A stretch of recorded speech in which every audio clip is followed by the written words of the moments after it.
Way to win PSC ടിപ്സിലേക്ക് എല്ലാവർക്കും സ്വാഗതം. Optometry PSC exam syllabus wise questions ആണ് നമ്മൾ ഡിസ്കസ് ചെയ്തുകൊണ്ടിരിക്കുന്നത്. അതിലെ ഫസ്റ്റ് ടോപ്പിക്കായിട്ടുള്ള അനാട്ടമി ഓഫ് ഐബോൾ ആണ് നമ്മൾ സ്റ്റാർട്ട് ചെയ്തത്. ഇതിൻ്റെ മൂന്നാമത്തെ പാർട്ടാണ്. ഇതിൻ്റെ മുമ്പത്തെ ക്ലാസ്സുകൾ കാണാത്തവരുണ്ടെങ്കിൽ അതുകൂടെ കാണുക, എന്നാൽ മാത്രമേ ഒരു കണ്ടിന്യൂഷൻ കിട്ടുള്ളൂ. അപ്പോൾ നമുക്ക് ക്വസ്റ്റ്യൻസിലേക്ക് പോവാം. First question, transitional region between palpebral and bulbar conjunctiva. Answer is conjunctival fornix. Bulbar കൺജങ്ക്റ്റൈവൻ്റെയും പാൽപെബ്രൽ കൺജങ്ക്റ്റൈവൻ്റെയും ഇടയിലുള്ള ട്രാൻസിഷണൽ റീജിയൻ ആണ് കൺജങ്ക്റ്റൈവൽ ഫോണിക്സ്. ഇതിനെക്കുറിച്ചൊക്കെ ചെറുതായിട്ട് നമ്മൾ കഴിഞ്ഞ ക്ലാസ്സിൽ പറഞ്ഞിട്ടുണ്ടായിരുന്നു. അത് കാണാത്തവരുണ്ടെങ്കിൽ അത് കാണുക. Next, distance of superior fornix of conjunctiva from limbus 10 mm. Conjunctival ഫോണിക്സിന് സുപ്പീരിയർ പോർഷനും ഇൻഫീരിയർ പോർഷനും ലാറ്ററൽ പോർഷനും ഉണ്ട്. മീഡിയലി മാത്രം കൺജങ്ക്റ്റൈവൽ ഫോണിക്സ് ആബ്സെൻ്റ് ആണ്. ഇതിൽ സുപ്പീരിയർ ഫോണിക്സ് ലിംബസിൽ നിന്നും 10 mm ഡിസ്റ്റൻസിലാണെന്ന് പറഞ്ഞു. അതുപോലെ ഇൻഫീരിയർ ഫോണിക്സ് 8 mm ഡിസ്റ്റൻസിലാണ് ലിംബസിൽ നിന്നും. ലാറ്ററൽ ഫോണിക്സ് ആണ് ഏറ്റവും കൂടുതൽ ലിംബസിൽ നിന്നും ഡിസ്റ്റൻസിൽ കിടക്കുന്നത്. അത് 14 mm ഡിസ്റ്റൻസിലാണ് ലാറ്ററൽ ഫോണിക്സ് കിടക്കുന്നത്. ഈ കാര്യങ്ങളും കൂടെ ഒന്ന് ഓർത്ത് വെക്കുക. Next question, the inner surface of the eyelids and the outer surface of the eyeball are lined by. Answer is stratified columnar epithelium. Stratified columnar epithelium ആണ് ഐലിഡ്സിൻ്റെ ഇന്നർ സർഫസിലും അതുപോലെ ഐബോളിൻ്റെ ഔട്ടർ സർഫസിലും ലൈൻ ചെയ്തിരിക്കുന്നത്. Next question, at limbus epithelium changes into stratified squamous dash epithelium. Answer is non keratinized epithelium. ഈ എപ്പിത്തീലിയത്തിൻ്റെ features പറയുന്നതൊക്കെ ശ്രദ്ധിക്കുക. അപ്പോൾ നമ്മൾ പറഞ്ഞു ഐലിഡ്സിൻ്റെ ഇന്നർ സർഫസിൽ സ്ട്രാറ്റിഫൈഡ് കോളംനാർ എപ്പിത്തീലിയം ആണെന്ന്. ഇവിടെ ലിംബസിൻ്റെ ഏരിയയിൽ എത്തുമ്പോൾ എപ്പിത്തീലിയം ചേഞ്ച് ചെയ്യുന്നത് stratified squamous non keratinized epithelium ആയിട്ടാണ് ചേഞ്ച് ചെയ്യുന്നത്. Next question, the sclera forms the posterior opaque dash part of the external fibrous tunic of the eyeball. Answer is 5/6. Sclera forms the posterior opaque 5/6 part of the external fibrous tunic of the eyeball. Next, the whole outer surface of sclera is covered by Tennant's capsule. സ്ക്ലീറയുടെ wall outer സർഫസിനെയാണ് Tenon's capsule cover ചെയ്യുന്നത്. അതിൻ്റെ anterior പാർട്ടിനെ cover ചെയ്യുന്നത് bulbar കൺജങ്ക്റ്റൈവയാണ്. അതും കൂടെ ഒന്ന് ഓർത്ത് വെക്കുക. Next question, the inner surface of sclera lies in contact with. Answer is choroid. കൊറോയിഡുമായിട്ടാണ് സ്ക്ലീറയുടെ ഇന്നർ സർഫസ് കോണ്ടാക്റ്റ് വരുന്നത്. Next, an indentation on the inner surface of the anterior most point of the sclera near limbus is scleral sulcus. സ്ക്ലീറയുടെ special regions ആയിട്ട് പറയുന്ന structures ആണ് scleral sulcus, scleral spur, lamina cribrosa. ഇതിൽ സ്ക്ലീറയുടെ ഏറ്റവും anterior most പോയിന്റിൽ ഒരു ഇൻഡൻറ്റേഷൻ പോലെ അതിൻ്റെ ഇന്നർ സർഫസിൽ ഒരു ഇൻഡൻറ്റേഷൻ പോലെ കാണപ്പെടുന്നത് എന്താണെന്ന് ചോദിച്ചാൽ സ്ക്ലീറൽ സൾക്കസ് ആണ് എഴുതേണ്ടത്. Circular flange of the anterior most part of the sclera which lie deep to Schlemm's canal is called. അപ്പോൾ സ്ക്ലീറയുടെ ആൻറ്റീരിയർ മോസ്റ്റ് പാർട്ടിൽ സർക്കുലർ ഫ്ലാങ് പോലെ കാണപ്പെടുന്നത് ഏതാണെന്ന് ചോദിച്ചാൽ അത് സ്ക്ലീറൽ സ്പർ ആണ്. ഇൻഡൻറ്റേഷൻ പോലെ കാണുന്നത് ഏതെന്ന് ചോദിച്ചാൽ സ്ക്ലീറൽ സൾക്കസ്. രണ്ടും തമ്മിൽ മാറിപ്പോകരുത്. സ്ക്ലീറയുടെ സെക്ഷൻ എടുത്തു കഴിഞ്ഞാൽ ഒരു വെഡ്ജ് ഷേപ്പ്ഡ് ആയിട്ടാണ് സ്ക്ലീറൽ സ്പർ അപ്പിയർ ചെയ്യുക. അതും കൂടെ ഒന്ന് ഓർത്ത് വെക്കുക. Next question, sieve like sclera from which the fibres of optic nerve passes. Answer is lamina cribrosa. സ്ക്ലീറയുടെ സ്പെഷ്യൽ റീജിയൻസിൽ വരുന്ന മൂന്നാമത്തെ പാർട്ടാണ് lamina cribrosa. Sieve like sclera എന്നും ഇത് അറിയപ്പെടുന്നുണ്ട്. ഇതിലൂടെയാണ് ഒപ്റ്റിക് നെർവ് പാസ് ചെയ്യുന്നത്. ഒപ്റ്റിക് നെർവ് പാസ് ചെയ്യുന്നു എന്ന് പറയുന്നത് കൊണ്ട് തന്നെ അതിനെ ബന്ധപ്പെടുത്തി ഒരു കാര്യം കൂടി ഓർത്തു വെക്കുക. നമ്മുടെ കണ്ണിൻ്റെ ഇൻട്രാഒക്കുലർ പ്രഷർ കൂടുന്ന സമയത്ത്, അതായത് പ്രൈമറി ഓപ്പൺ ആംഗിൾ ഗ്ലോക്കോമയിലൊക്കെ ഈ ലാമിന ക്രിബ്രോസ അതിൻ്റെ പോസ്റ്റീരിയർ കർവേച്ചർ ഇൻക്രീസ് ചെയ്ത് ഒരു glaucomatous cupping of optic disc produce ചെയ്യും. ഈ ഒരു കാര്യം കൂടെ ഓർത്ത് വെക്കുക. അതായത് ഗ്ലോക്കോമ ഉണ്ടാകുമ്പോൾ മെയിനായിട്ട് പ്രൈമറി ഓപ്പൺ ആംഗിൾ ഗ്ലോക്കോമയിലൊക്കെ എന്ത് ചെയ്യും, ലാമിന ക്രിബ്രോസ അതിൻ്റെ പോസ്റ്റീരിയർ കർവേച്ചർ ഇൻക്രീസ് ചെയ്തിട്ട് glaucomatous cupping of optic disc produce ചെയ്യും. ഈ കാര്യം കൂടെ ഒന്ന് നോട്ട് ചെയ്ത് വെക്കുക. Next question, sclera contain dash sets of apertures. 3 sets of apertures ഉണ്ട് സ്ക്ലീറയിൽ. പോസ്റ്റീരിയർ അപ്പർച്ചേഴ്സ് ഉണ്ട്, മിഡിൽ അപ്പർച്ചേഴ്സ് ഉണ്ട്, ആൻറ്റീരിയർ അപ്പർച്ചേഴ്സും ഉണ്ട്. പോസ്റ്റീരിയറിലുണ്ട്, മിഡിലുണ്ട്, ആൻറ്റീരിയറിലും അങ്ങനെ 3 സെറ്റ് ഓഫ് അപ്പർച്ചേഴ്സ് ഉണ്ട്. Anterior aperture of sclera situated dash millimetre away from limbus 3 to 4 millimeter. Anterior aperture of sclera situated 3 to 4 millimeter away from limbus. Anterior aperture transmit ചെയ്യുന്ന സ്ട്രക്ചേഴ്സും കൂടെ നോക്കുക. Anterior ciliary vessels, perivascular lymphatics and the ciliary nerves. Ciliary nervesഉം perivascular lymphaticsഉം anterior ciliary vesselsഉം ഇതൊക്കെ anterior അപ്പർച്ചറിലൂടെയാണ് pass ചെയ്യുന്നത്. ഇനി posterior aperture situate ചെയ്തിരിക്കുന്നത് optic നെർവിൻ്റെ around ആയിട്ടാണ്, അതായത് ആ ഒരു പോസ്റ്റീരിയർ പോർഷനിലാണ്. അത് ട്രാൻസ്മിറ്റ് ചെയ്യുന്നത് ലോങ് ആൻഡ് ഷോർട്ട് സീലിയറി നെർവ്സിനെയും അതുപോലെ വെസൽസിനെയാണ്. Long and short ciliary nerves and vessels ഇതിനെയാണ് പോസ്റ്റീരിയർ അപ്പർച്ചർ ട്രാൻസ്മിറ്റ് ചെയ്യുന്നത്. ഇനി മിഡിൽ അപ്പർച്ചേഴ്സോ, ഇക്വേറ്ററിൽ നിന്നും ഒരു 4 to 7 millimeter പോസ്റ്റീരിയർ ആയിട്ടാണ് മിഡിൽ അപ്പർച്ചേഴ്സ് സിറ്റുവേറ്റ് ചെയ്തിരിക്കുന്നത്. ഇതിലൂടെ പാസ് ചെയ്യുന്നത് വീനെ വെർട്ടിക്കോസ എന്നറിയപ്പെടുന്ന വോർട്ടെക്സ് വെയിൻസ് ആണ്. അപ്പോൾ ആൻറ്റീരിയർ അപ്പർച്ചേഴ്സ് ട്രാൻസ്മിറ്റ് ചെയ്യുന്നത് anterior ciliary vessels, perivascular lymphatics and ciliary nerves. Posterior aperture transmit ചെയ്യുന്നത് long and short ciliary nerves അതുപോലെ വെസൽസും. പിന്നെ മിഡിൽ അപ്പർച്ചേഴ്സ് മെയിനായിട്ട് വോർട്ടെക്സ് വെയിൻസ്. ഈ കാര്യങ്ങളും കൂടെ ഒന്ന് നോട്ട് ചെയ്യുക. Next, a thin dense vascularised layer of connective tissue which covers the sclera proper. Answer is episcleral tissue. അതായത് സ്ക്ലീറയുടെ മൈക്രോസ്കോപ്പിക് സ്ട്രക്ചർ എടുത്തു കഴിഞ്ഞാൽ അതിൽ മെയിനായിട്ടും 3 പാർട്സാണ് വരുന്നത്. എപ്പിസ്ക്ലീറൽ ടിഷ്യൂ, സ്ക്ലീറ പ്രോപ്പർ, ലാമിന ഫുസ്ക. ശ്രദ്ധിക്കുക, സ്ക്ലീറയുടെ സ്പെഷ്യൽ റീജിയൻസും അതുപോലെ അതിൻ്റെ മൈക്രോസ്കോപ്പിക് സ്ട്രക്ചേഴ്സും തമ്മിൽ മാറിപ്പോകരുത്.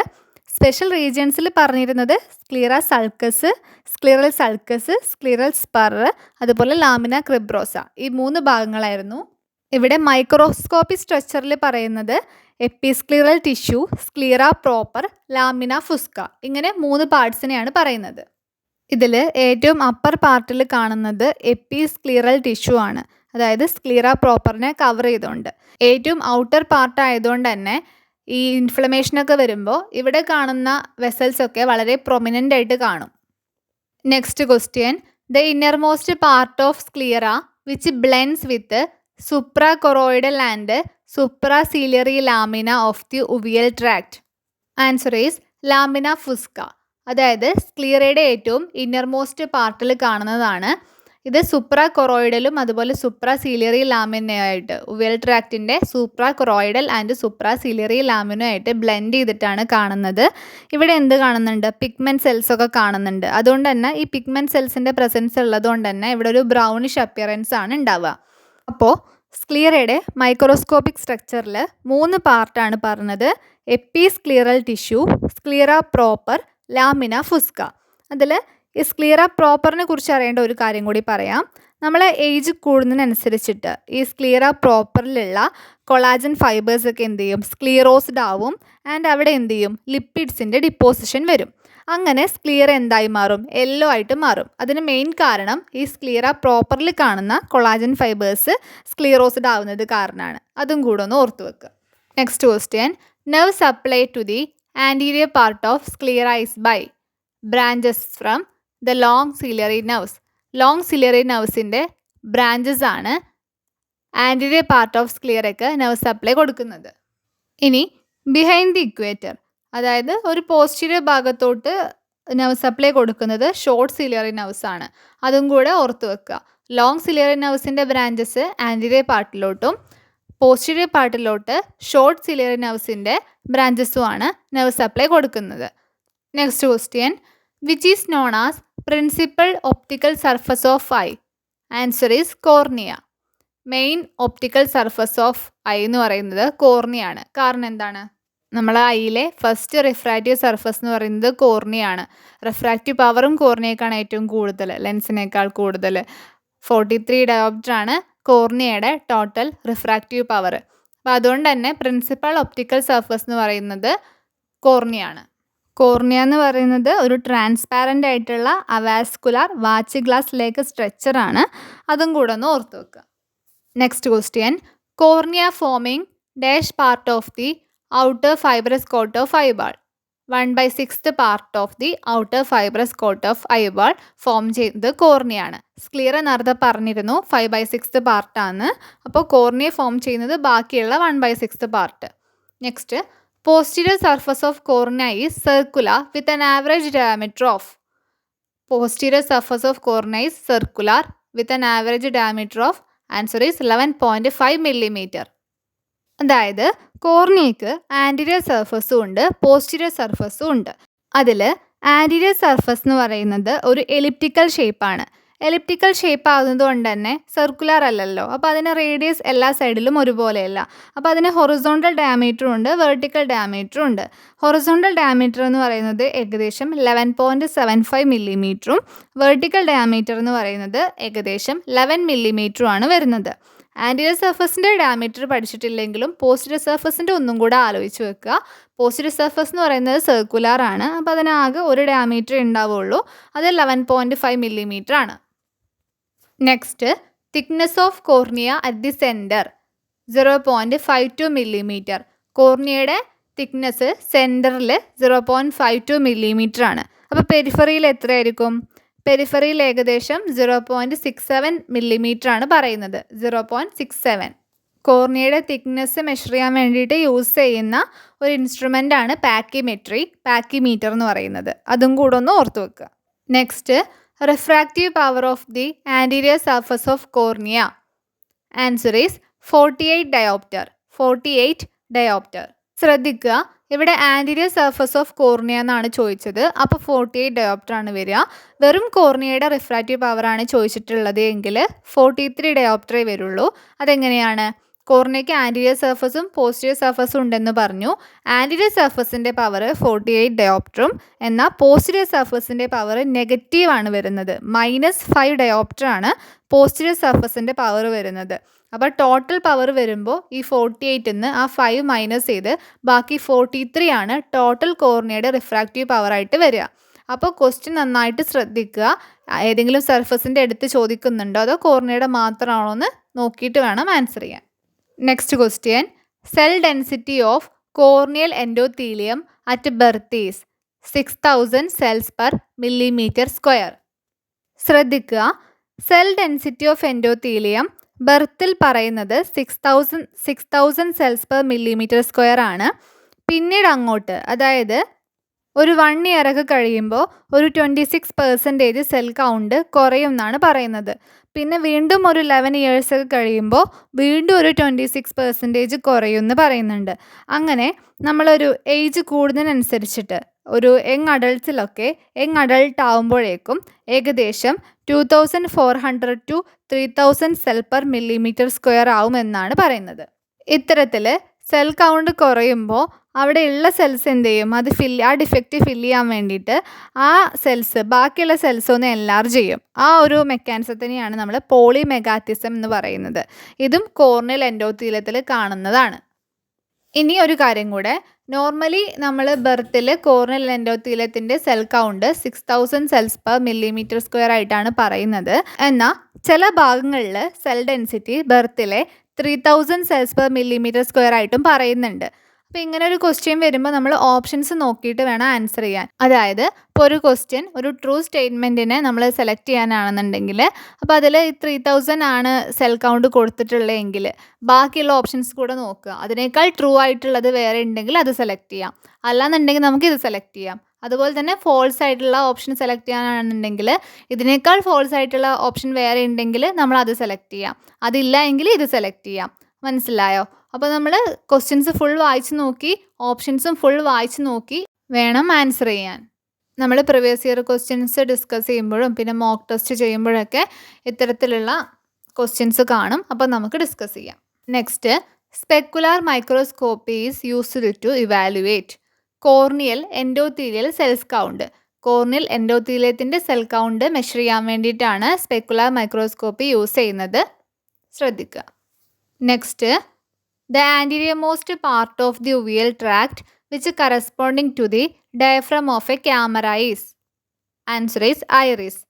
നമ്മളുടെ ഉവേൽ ട്രാക്റ്റിലെ ഏറ്റവും ആൻറ്റിരിയമോസ്റ്റ് പാർട്ടാണ് ഐറിസ് എന്ന് പറയുന്നത്. ക്യാമറയുടെ ഒരു ഡയഫ്രം പോലെയാണ് ഇതിൻ്റെ ആക്ഷനൊക്കെ വരുന്നത്. ഐറിസിൻ്റെ ആവറേജ് ഡയാമീറ്റർ എന്ന് പറയുന്നത് ഒരു 12 മില്ലിമീറ്ററൊക്കെയാണ് വരുന്നത്. തിക്നെസ് ഒരു 0.5 മില്ലിമീറ്ററും. ഐറിസ് അതിൻ്റെ പെരിഫറിയുടെ ഭാഗത്ത് സിലറി ബോഡി ആയിട്ട് അറ്റാച്ച് ചെയ്തിട്ടുണ്ട്. ഐറിസ് ഏറ്റവും തിന്നസ്റ്റ് ആയിട്ടുള്ളത് അതിൻ്റെ റൂട്ടിലാണെന്ന് നമ്മൾ മുമ്പ് പറഞ്ഞിരുന്നു. അപ്പോൾ ഈ ബ്ലെൻഡ് ട്രോമയ്ക്ക് നമ്മൾ കണ്ണിലേക്ക് പെട്ടെന്നൊരു ബ്ലെൻഡ് ട്രോമയ്ക്ക് ഉണ്ടാകുന്ന സമയത്ത് എന്ത് ചെയ്യും? ആ ഒരു ഭാഗം നന്നായിട്ട് ടിയർ ചെയ്യാൻ തുടങ്ങും. Tears away from ciliary body. ആ ഒരു പ്രോസസ്സിനെ പറയുന്നതാണ് ഐറിഡോ ഡയാലിസിസ് എന്ന് പറയുന്നത്. അപ്പോൾ ഈ കാര്യങ്ങൾ കൂടെ ഒന്ന് ഓർത്ത് വെക്കുക. നെക്സ്റ്റ് ക്വസ്റ്റ്യനിലേക്ക് പോവാം. The collarette thickest region of the iris which lies about dash millimetre from the pupil margin. Collarette എന്ന് പറയുന്നത് ഐറിസിൻ്റെ ഏറ്റവും തിക്കസ്റ്റ് റീജിയൻ ആണ്. അത് പ്യൂപ്പിൾ മാർജിനിൽ നിന്നും എത്ര ഡിസ്റ്റൻസിലാണ്? 2 മില്ലിമീറ്റർ ആണ് ആൻസർ. 2 മില്ലിമീറ്റർ പ്യൂപ്പിൾ മാർജിനിൽ നിന്നും ഡിസ്റ്റൻസിലാണ് കൊളറെറ്റി എന്ന് പറയുന്നത്. കൊളറെറ്റി എന്ന് പറയുന്നത് നമ്മുടെ ഐറിസിനെ 2 പാർട്ടാക്കി മാറ്റുന്നുണ്ടെന്നൊക്കെ മുമ്പത്തെ ഒരു ക്വസ്റ്റ്യനിൽ, കഴിഞ്ഞ ക്ലാസ്സിലെ ഒരു ക്വസ്റ്റ്യനിൽ പറഞ്ഞിരുന്നു. അത് ഓർമ്മയുള്ളവർ ജസ്റ്റ് ഒന്ന് കമൻറ്റ് ചെയ്യുക കേട്ടോ. എത്രത്തോളം പഠിച്ച കാര്യങ്ങൾ ഓർമ്മയുണ്ടെന്ന് നോക്കാമല്ലോ. അറിയുന്നവരൊന്ന് കമൻറ്റ് ചെയ്യൂ. Next question. The layer in the microscopic structure of iris which is responsible for the definitive colour of iris is? Answer is anterior limiting layer. The layer in the microscopic structure of iris which is responsible for the definitive color of iris is anterior limiting layer. ഐറിസിൻ്റെ microscopic സ്ട്രക്ചറിൽ കാണുന്ന ഏറ്റവും anterior most പാർട്ടാണ് anterior limiting layer എന്ന് പറയുന്നത്. ഈ ഒരു ഭാഗമാണ് നമ്മളുടെ ഐറിസിൻ്റെ കളർ ഏതാണെന്ന് തീരുമാനിക്കുന്നത്. അതായത് നമ്മൾ ചിലരുടെ കണ്ണ് നീല കണ്ണാണ്, അതുപോലെ ബ്രൗൺ കളറാന്നൊക്കെ പറയില്ലേ, അത് ഈ ഐറിസിൻ്റെ കളറ് കാരണം കൊണ്ടാണ് നമ്മൾ അങ്ങനെ പറയുന്നത്. അതായത് ഇപ്പോൾ ബ്ലൂ ഐറിസ് ആണെന്നുണ്ടെങ്കിൽ അതിൽ ഈ ലെയർ, ഈ ആൻറ്റീരിയർ ലിമിറ്റിംഗ് ലെയർ എന്ന് പറയുന്നത് വളരെ തിന്നും, അതുപോലെ പിഗ്മെൻറ്റ് സെൽസ് വളരെ കുറവുമായിരിക്കും ബ്ലൂ ഐറിസിൽ. എന്നാൽ ബ്രൗൺ ഐറിസ് ആണെങ്കിൽ അതിലെ ആൻറ്റീരിയർ ലിമിറ്റിംഗ് ലെയർ എന്ന് പറയുന്നത് വളരെ തിക്കും, അതുപോലെ ഡബ്ലി പിഗ്മെൻറ്റഡും ആയിരിക്കും. പിഗ്മെൻറ്റ്സ് വളരെ കൂടുതലും ആയിരിക്കും, നല്ല തിക്കും ആയിരിക്കും ഈ ലെയർ. അപ്പോൾ അതൊന്ന് ഓർത്ത് വെക്കുക, ബ്ലൂ ഐറിസും അതുപോലെ ബ്രൗൺ ഐറിസും. അപ്പോൾ അനാട്ടമി ഓഫ് ദി ഐ എന്ന് പറയുന്ന ഭാഗത്തു നിന്നുള്ള ഒരു 25 ക്വസ്റ്റ്യൻസ് കൂടെ നമ്മളിന്ന് ഡിസ്കസ് ചെയ്ത് കഴിഞ്ഞു. ബാക്കിയുള്ളത് നമുക്ക് നെക്സ്റ്റ് ക്ലാസ്സുകളിലായിട്ട് പറയാം. ഒരു 2 ക്ലാസ്സും കൂടെ ഉണ്ടെങ്കിൽ ഈ അനാട്ടമി എന്ന് പറയുന്ന ഭാഗം ഏകദേശം എല്ലാം കംപ്ലീറ്റ് ആവും. ഇതിൻ്റെ കൂടെ തന്നെ നമുക്ക് പ്രീവിയസ് ഇയർ ക്വസ്റ്റ്യൻസ് ഡിസ്കസ് ചെയ്തിട്ടും കൂടെ പോകണം. എങ്കിൽ മാത്രമേ നമുക്ക് ഏത് ടൈപ്പിലാണ് ക്വസ്റ്റ്യൻസ് ചോദിക്കുന്നതെന്നുള്ളത് ഒന്നും കൂടെ ഒന്ന് ക്ലാരിറ്റി വരുള്ളൂ. അപ്പോൾ എല്ലാവരും സപ്പോർട്ട് ചെയ്യുക.